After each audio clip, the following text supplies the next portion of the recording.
जय श्री राम भाई। आज मैं आपके सामने फिर उपस्थित हूँ। अभी 14 मई 2022 को एक आदेश पारित हुआ है, जो कि आदरणीय विशेष सचिव जी प्रफुल्ल कमल जी उत्तर प्रदेश शासन द्वारा ये आदेश पारित हुआ है। इसमें सभी जिला अधिकारियों को भेजा हुआ है लेटर, मुझे भी मिला।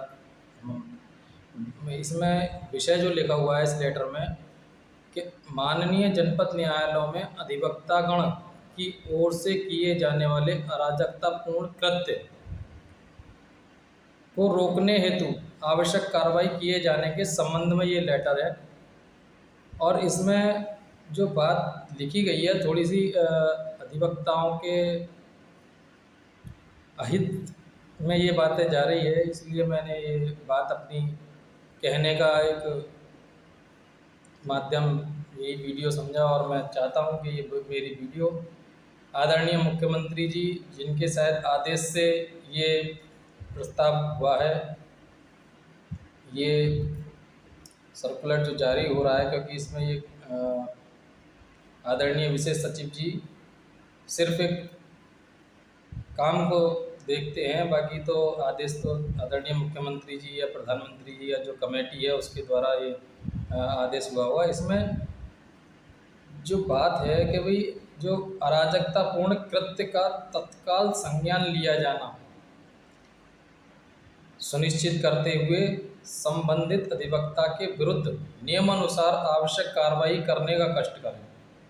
यानी कि अगर किसी अधिवक्ता की ऐसी परिस्थिति हो जाए कि वो कुछ करता है तो उसके खिलाफ तुरंत कार्रवाई के आदेश आपने दिए हैं।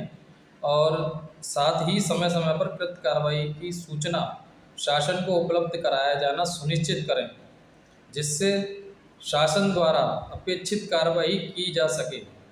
भवदीय प्रफुल्ल कमल जी, विशेष सचिव जी।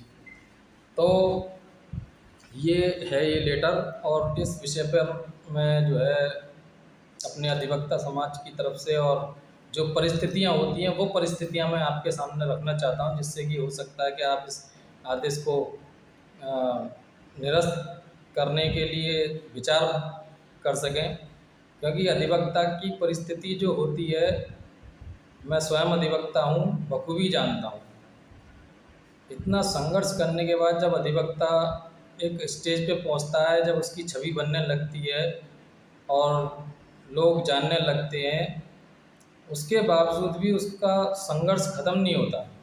जो क्षेत्र के नेता होते हैं, थाने के दलाल होते हैं, और जो आस पड़ोस के लोग होते हैं, वो भी उस अधिवक्ता से क्षुब्ध रहते हैं। क्योंकि अधिवक्ता फर्स्ट ऑफ ऑल तो 10 से 5 बजे तक अपने ही कार्यों में लगा रहता है, क्योंकि दीवानी के ही कार्य वो करता है, क्योंकि उसी से ही उसकी रोजी रोटी चलती है। और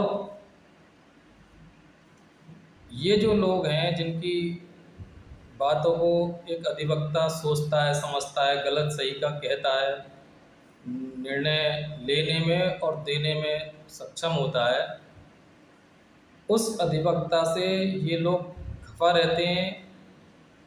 अच्छा, दूसरी बात कि एक अधिवक्ता से पुलिस विभाग भी खफा रहता है, अधिकारी लोग भी खफा रहते हैं। और अगर किसी अधिवक्ता की कोई समस्या हो तो उसका कहीं से भी कोई निस्तारण, कोई सहयोग नहीं होता। अब इस परिस्थिति में अगर अधिवक्ता के साथ कोई नेता क्षेत्र का या कोई थाने का दलाल या कोई बदमाश अपनी नेतागिरी बदमाशी दिखाएगा, तो अधिवक्ता क्या करे? पिटे उनसे। भाई अगर आम आदमी को भी कोई नाजायज़ सताता है तो वो भी अपनी सुरक्षा के लिए लड़ने को तैयार है, भाई उसको भी लड़ना है। तो अगर अधिवक्ता इसी चीज़ को करता है तो आपने ये आदेश पारित कर दिया कि नियम अनुसार आवश्यक कार्रवाई करें अधिवक्ता के खिलाफ। भाई कानून नहीं कहता इस चीज़ को करने के लिए। भाई अगर कोई अधिवक्ता गलत है तो अधिवक्ता के खिलाफ भी मुकदमे लिखे जाते हैं, बहुत अधिवक्ताओं के खिलाफ मुकदमे लिखे हुए हैं। जो आदमी गलत करता है, कानून का उल्लंघन करता है, तो पुलिस विभाग तो ये अधिवक्ताओं के खिलाफ ही रहती है। अगर कहीं कोई कमी होती है अधिवक्ता के कृत्य में, तो ये तो खुद मुकदमा दर्ज कर देते हैं। इतना बड़ा आदेश अ, पारित करके, और जो है एक अधिवक्ताओं के खिलाफ सरकार ने इतना बड़ा आदेश पारित कर दिया, तो ये जो विपक्ष में होते हैं, वकीलों के खिलाफ होते हैं लोग, उनको तो और शय मिल गई भाई। इससे तो अधिवक्ताओं का बड़ा ही, ये जो आदेश दिया गया है ये न्यायोचित नहीं है। अधिवक्ताओं पर बेवजह दबाव बनाने के लिए कोई कार्रवाई अधिकारियों पर ना कर सकें, उसके लिए भाई अभी मैं अपना ही मामला लूँ तो पिछले 2 साल में मेरे साथ काफ़ी कुछ हुआ, और जब मैंने उन दोषियों के खिलाफ कार्रवाई करी तो अभी 6 महीने पहले मुझ पर जानलेवा हमला हुआ। हालांकि मैं कलम से कानून के हिसाब से ही काम करता हूं, और मैंने कानून के हिसाब से ही उस जानलेवा हमले पर 307 का मुकदमा दर्ज कराया। सामने वाली पार्टी नेतागिरी में भी है, बदमाशी में भी है, क्रिमिनल प्रकृति के हैं। थाना पुलिस ने अभी तक उसमें कोई कार्रवाई नहीं करी, 307 में मुकदमा दर्ज है। अब क्या करें?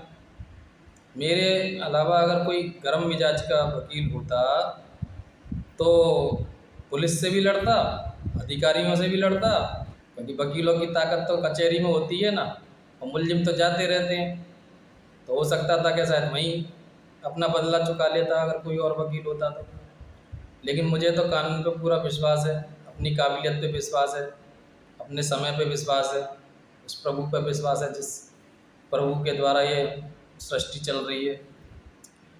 लेकिन मैं विशेष सचिव जी, आदरणीय मुख्यमंत्री जी और प्रधानमंत्री जी, और जो ये कमेटी है जिसने ये आदेश पारित किया है, मैं उन सबसे ये निवेदन करूँगा कि पहले तो अधिवक्ता की जो ज़मीनी स्तर पे स्थिति है उसको आप थोड़ा सा समझ लें, क्योंकि ज़मीनी स्तर पे मुझे नहीं लगता कि अधिवक्ता से, न्यायालय भी जब आदेश करता है तो उसमें आदेश में लिखता है सर्वश्रेष्ठ बुद्धिमता अधिवक्ता, ऐसे शब्दों का इस्तेमाल होता है। और जब परिस्थितियां सर से ऊपर हो जाती हैं तभी अधिवक्ता ये निर्णय करता है कि अब मुझे कानून का उल्लंघन करना है, कानून को हाथ में लेना है। अन्यथा जब तक दायरे में कोई भी काम होता है तो उसके लिए कानूनी तरीके से ये अधिवक्ता लड़ता है, लेकिन जब दायरा क्रॉस होने लगता है तो फिर मरने मारने की स्थिति हो ही जाती है। अब एक अधिवक्ता समाज के लिए सरकार अगर इस तरीके से आदेश करेगी तो भाई अधिवक्ता का तो फिर कोई भी आएगा और बजा के चला जाएगा, क्योंकि भाई सरकार भी कार्रवाई करेगी, शासन भी कार्रवाई करेगा है, तो फिर तो भाई अधिवक्ता समाज बड़ा रुष्ट है आपके इस आदेश से। और मेरा आप मुख्यमंत्री जी, प्रधानमंत्री जी और इस आदेश को करने वाली कमेटी से निवेदन है कि इस आदेश को निरस्त किया जाए। इन्हीं बातों के साथ मैं अपनी वाणी को विराम देता हूँ। जय हिंद, जय भारत, जय श्री राम।